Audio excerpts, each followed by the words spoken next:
কলকাতার একটি ছবিতে চুক্তিবদ্ধ হয়ে সাইনিং মানি নিয়ে তা আত্মসাৎ করেছেন বাংলাদেশের অভিনেত্রী তানজিন তিশা।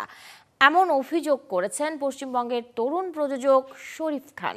তিনি জানান, এম এন রাজ পরিচালিত ভালোবাসার মরশুম নামের ছবিতে অভিনয়ের জন্য সাইনিং মানি হিসেবে 3 লাখ রুপি দেওয়া হয় তিশাকে।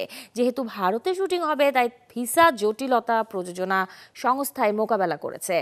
অ্যাম্বাসির ডেট নিয়ে তিশাকে জানালে তিনি বলেন, 2 দিন পর আমেরিকা যাবেন, তাই অ্যাম্বাসি ফেস করবেন না।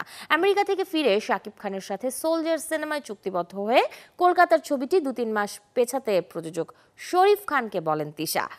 এতে রাজি না হয়ে নায়িকার কাছে সাইনিং মানি ফেরত চান, তবে তা ফেরত দিতে অস্বীকৃতি জানান তিশা। অভিযোগটি ফালতু বলেই উড়িয়ে দিয়েছেন তিনি। একটা ছবি ছিল যেটার নাম হচ্ছে ভালোবাসার মরশুম, যেটাতে বলিউডের সালমান জোশী হিরো ছিল, কলকাতা সুস্মিতা ছিল আর বাংলাদেশে তানজিন তিশা ছিল। বাংলাদেশে গিয়ে ওর শিডিউল নিয়ে 3.5 লাখ সমস্ত কথাবার্তা ফাইনাল করে ইন্ডিয়ান 3.5 লাখ টাকা রুপি আর কি, ওটা তাকে এগ্রিমেন্ট করি এবং তাকে সেই টোকেন মানিটা দিয়ে আসি।